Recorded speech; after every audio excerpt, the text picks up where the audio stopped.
Order number 1, administration of oath. Order number 2, communication from the chair. Order number 3, messages.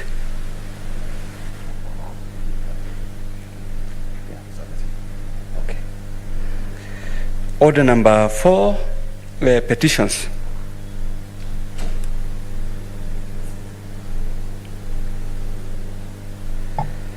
Order number 5, papers.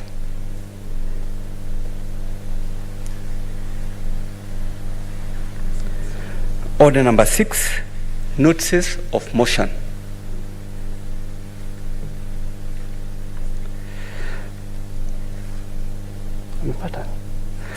Order number 7, statements. Order number 8, motion, debate on the President's address to Parliament, third and final day. Senator Zani.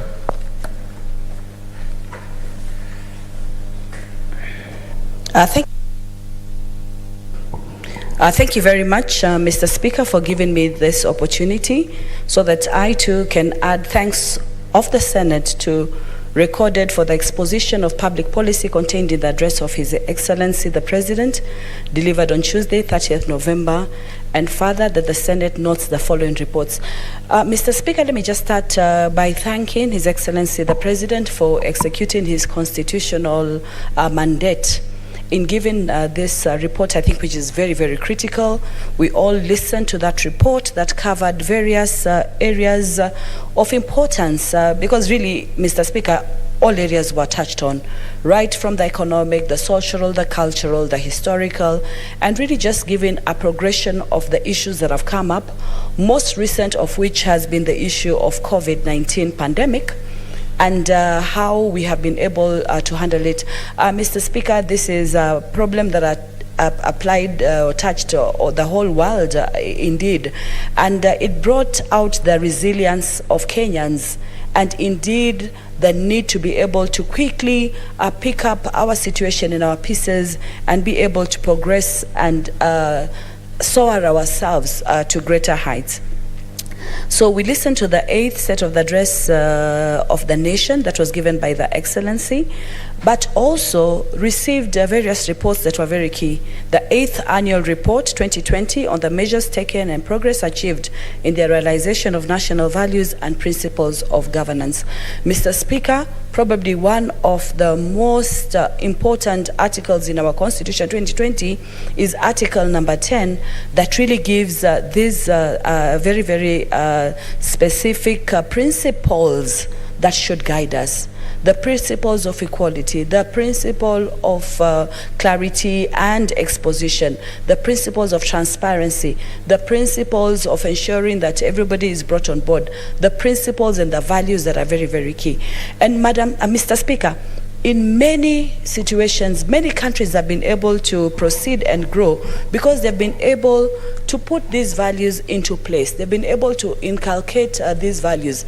And you heard, Mr. Speaker, many times when the President said, without putting these values into operation, it becomes very difficult.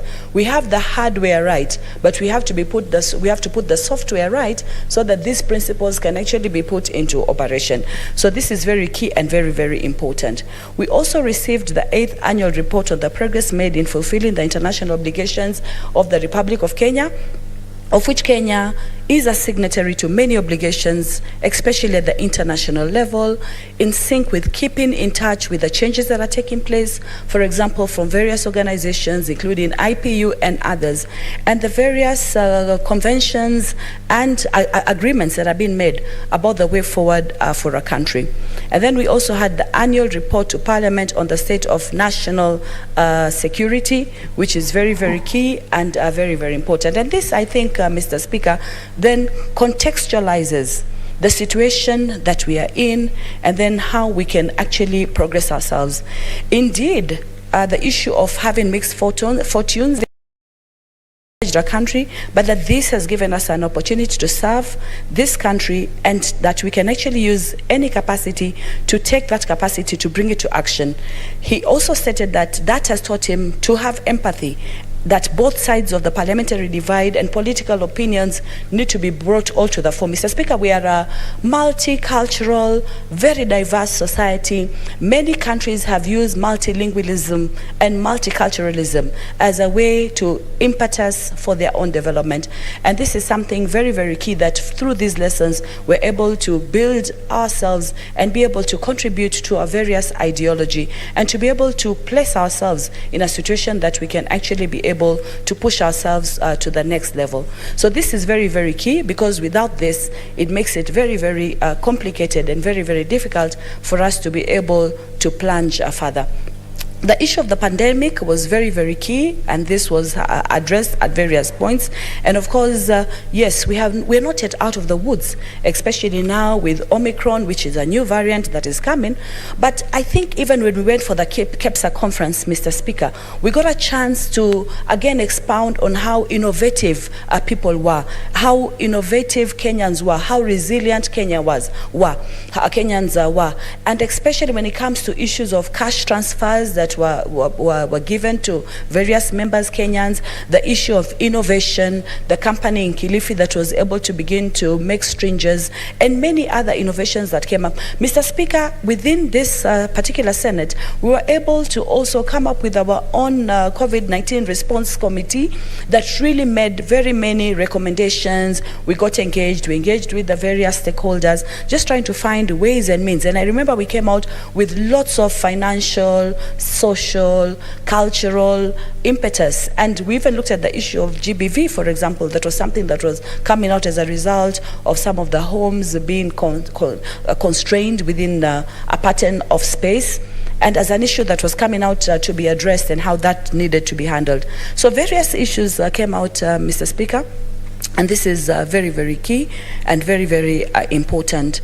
We have, for example, the company Revital that exported over 70 million COVID vaccine syringes to over 20 countries globally. That gave us a chance to shine as a country. And that made us be able to really find a way to fill the stopgap by coming up with almost 2 billion syringes a year, and these were able to be infused within the country and to be used. In fact, Mr. Speaker, it became clear that that was the one article or one important component that needed to be sorted, and they were able to sort out almost immediately.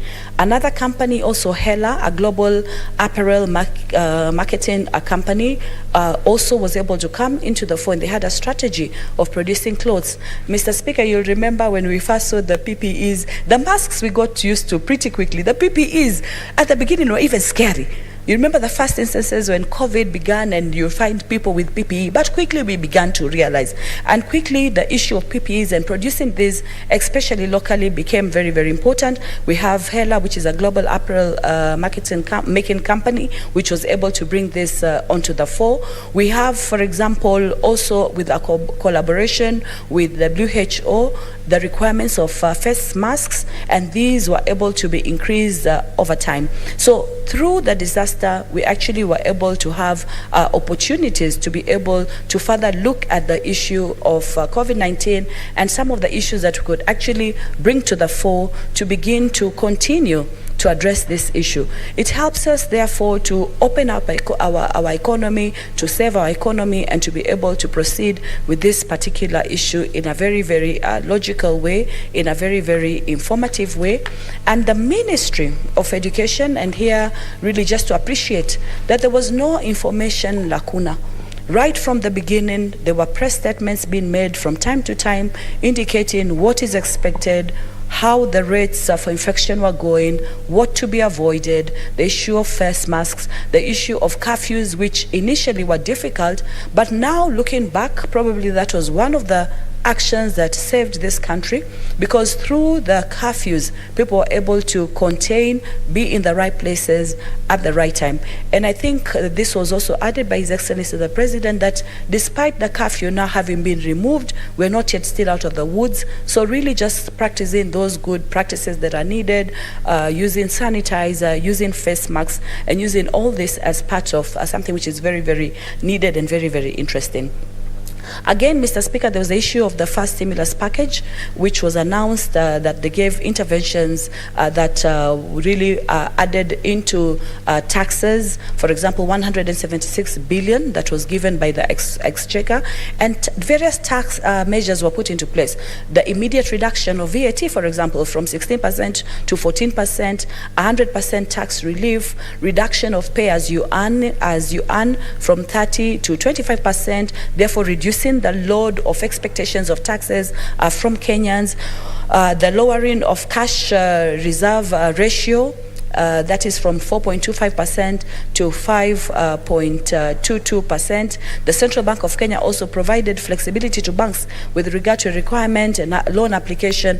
Some loans were readjusted so that people would be able to cope and people would be able to address all this. There was also a temporary suspension of listing from credit reference bureaus. So this, and among others, really just gave the financial aspect of things that were read out by His Excellency the President in terms of really how to address and how the financial issues were put into place. One of the issues that has come as a result of this, and we've seen it being advertised everywhere, is Buy Kenya, Build Kenya, just as a policy. And this is one way that even through manufacturing and as we continue to industrialize, very, very important, when you leave the country and when you travel around, you find so many of our items in Kenya, be it coffee, be it tea, be it the leso now, be it the kitenge, be it the kiondo, they're out there. And the other time, Mr. Speaker, we talked about the need to patent this, but more important, the need to be able to identify with this.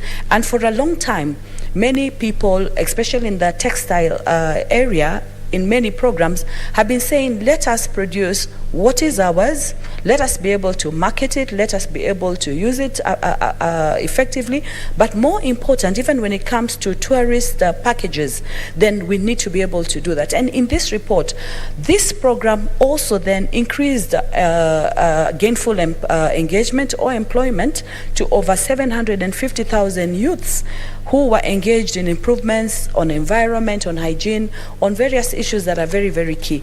Mr. Speaker, one of the issues that have ravaged this country and other developing countries, as we know, is the issue of unemployment, the need for our young Kenyans to be able to be gainfully employed. And through this particular initiative of Buy Kenya, Build Kenya, that is one way that we can actually increase employment over time and keep everybody in tows. The other, which is very, very critical, Mr. Speaker, is the whole sector of enterprises. May they be small, may they be medium, micro enterprises, and infusing into the businesses money to enable them to be able to grow. We are an industrializing country, we're not there yet, but through efforts that are made in terms of this sector, then we're able to really grow. In fact, Mr. Speaker, the bulk of Juakali is actually the SME, and for most of the SME, what they need is an injection of money that needs to be put into place. In this case, this money was injected, about 5 billion, as seed capital to SME credit guarantee schemes, so that be able to intervene and be able to provide affordable credit to micro and macro industries, so that they would be able to progress and be able to move issues to the next point. Another issue that was touched on, Mr. Speaker, is the issue of universal health coverage. And today on our order paper, we have in place for us to look at the National Health Insurance Fund Amendment, which we'll be looking at later on, which really again addresses the whole issue of how do you bring the health concerns of our society into consideration. Mr. Speaker, you will know that health for a long time has not been affordable for everybody. We were also highlighted too about the Linda Mama initiative that has come, very, very noble, because we know as a population we're almost now moving, the projection that has been given is for 2031, 60 million Kenyans. These are young people who will be born, they need to be nurtured, they need to be taken care of. So an initiative that looks as how to put these health concerns into place becomes very, very critical, so that at the end of the day, that universal health coverage, Mr. Speaker, scholars over time have put the comparison and the correlation between development, infrastructure, industrialization, and health concerns. Any inequality, be it health, be it education, then creates a lacuna for that particular development. So specifically with the universal health coverage, that gives us a chance to be able to move forward. And the administration prioritized 3 billion for the supply of farm inputs. And this specifically was towards to ensure that, for example, the small-scale farmers are able to raise better produce, and through that, they'd be able to be part of this universal health coverage, which becomes very, very critical and very, very important. And by putting the health coverage into place, and now even as we look at the amendment, by making sure that through some sort of coverage where people can give some money, they can be covered through an insurance cover, that becomes very, very important for us. Mr. Speaker, tourism was another sixth area which was targeted for stimulus program, and this helped to jumpstart this important sector and put players, and was able to actually ensure that the stimulus program in tourism allows for tourism to continue to progress, especially during the COVID time. Mr. Speaker, especially at the coast, and I remember the CS, Honorable Balala, sometime came up with a domestic cover and policy that allows for domestic tourism, and I think that has changed completely. So through such impetus programs, and through being able to have a tourism sector that is flourishing, that is able to really expand, that became very, very critical. So as much as we move to domestic tourism, we're also interested in international tourism, but this has helped cushioned, and many hotels have been able to stay afloat because of such stimulus targeted programs that were able to add. A total of 2 billion was applied towards renovation of these facilities and restructuring the businesses. I think it was important to listen to the efforts that had been made, because through listening to these efforts, it gave a very good insight about what is happening. Mr. Speaker, I hope you'll add me some time, because I think my light is on. Kindly could you invoke standing order number 1, just to allow me to cover a little bit of more area. How many minutes? About 10 more minutes. Okay. Thank you, Mr. Speaker. So when it comes to, for example, tourism, that is very, very critical. And then the other issue, and Mr. Speaker, this has really been an issue across the board, the issue of climate change. When the Vice President, Al Gore, started speaking about climate change, many people, I think we thought about it as something so far-fetched. We didn't think we would get to a time when we can actually see the ravages of climate change. Now we are. The weather pattern has been completely affected across the board. People don't know when it's really going to rain. The traditional patterns have changed, drought in many areas. So very, very important for the administration to have gone into place to rehabilitate wells, to look at water pans, and to look at semi-arid and arid areas and how this can be helped. A total of 2.5 billion for flood control was also injected, and really just campaigning for the Green in Kenya campaign, which really involves planting of more trees, improving the tree cover across the country, so that at the end of the day, it becomes very, very imperative. It is through that same rain and same water and same trees that we can actually enhance the weather patterns. So I think this is very, very critical. And I know as Kenya, we've engaged very, very stringently in the issue of climate change and the policies that are coming out as a result of this, which really need to be put into place, so that at the end of the day, we're able to really look at this in total. The GDP, as we know, is always a driver. This is very, very key and very, very important. The gross domestic product of a country are recording an increase of 10.1%. I listened to Senator Were as she was making her submissions. Very good. This is a double-digit growth that we hoped would come, but maybe also to just go into ramifications and ways of ensuring trickle down of the same. She talked about money in the pocket. So yes, we have a double-digit GDP, which is fantastic. It raises our profile as a country. But somewhere along the line, probably the growth of these middle and small micro and macro enterprises would help in the long run to get us to a place where this economy can grow and be felt more and more within the households, within the various sectors, so that at the end of the day, this trajectory can actually be across the board. And then again, we have the third stimulus package, which focused on key productive and service sectors right across the board: agriculture, health, education, drought response policy, all these really addressing the key issues and the projection for this, the first term intervention, the second term intervention, for example, into the sugar sector, which again is a sector really relied on in Western Kenya, very, very important. The third intervention on coffee. And Mr. Speaker, you'll realize that over time, we're trying as much as possible to really take it to the agricultural sector, because 80% of our income, and this is what is driving the GDP, is through agriculture. So we need to take care of the livestock sector. We need to be able to take care of the various coffee sectors. Mr. Speaker, I was saying that over time, we've come up with a lot of legislation in this House to ensure that these products are well catered for, especially right from production up to the manufacturing, and finally the market, and finally the utilization. If that doesn't happen, it really creates a problem.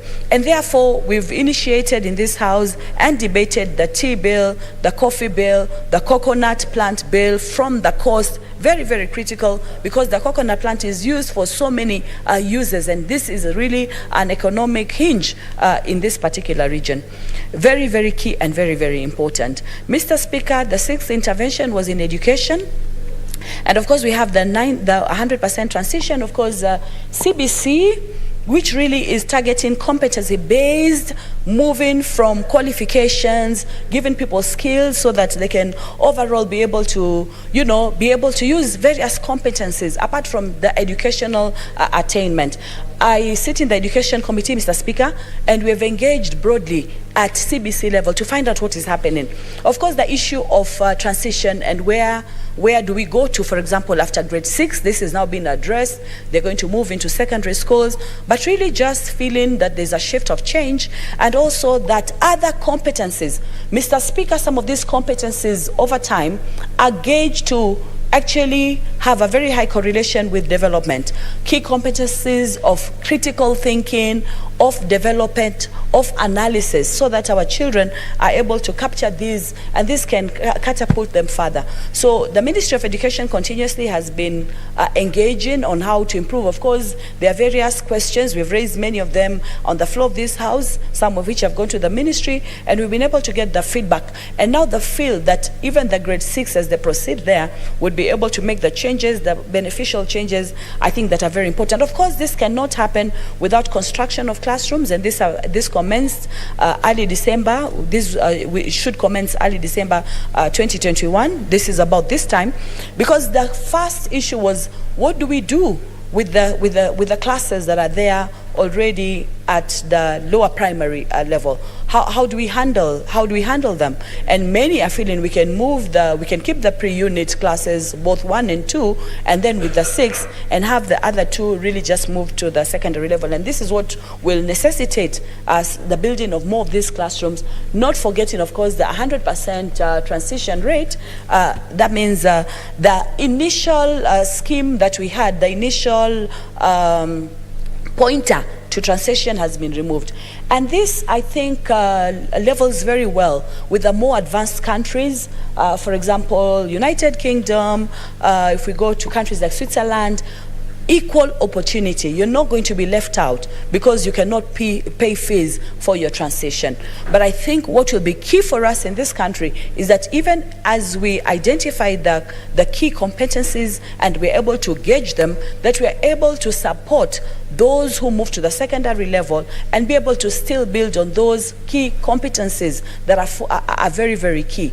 And they can be able to be groomed in such a way they can actually bring about massive development.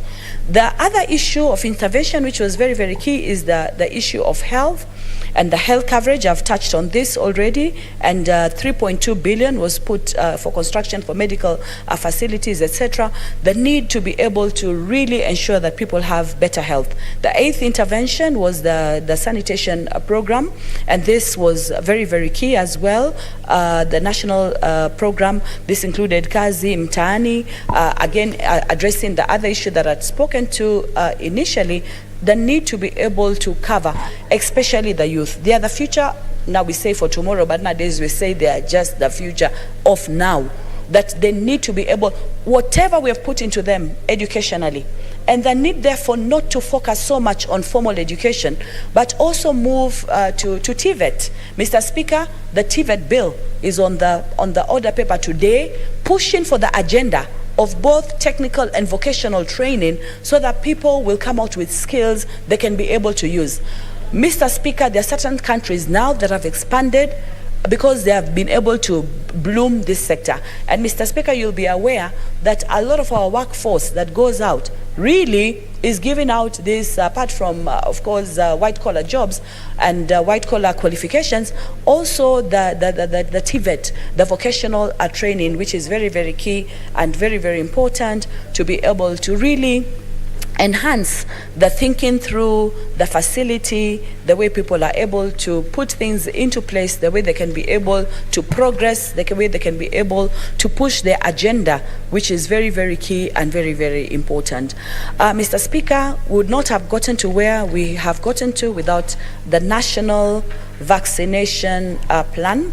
Across the board, approximately 16 million have been covered. So many others that need to be covered. And of course, as I end, Mr. Speaker, the need for continuous Kenya Revenue Authority bringing in the taxes as projected 1.52 trillion to be collected in 2020. This is what is able to trickle down and be able to service the various sectors that are very, very key. Mr. Speaker, I see my time is up. Just to sum up, and I thank you, I give thanks, I support and give thanks to this particular report, and say that for Kenya, as we continue to develop, we have the policy plan, we have the blueprint, we have the way forward.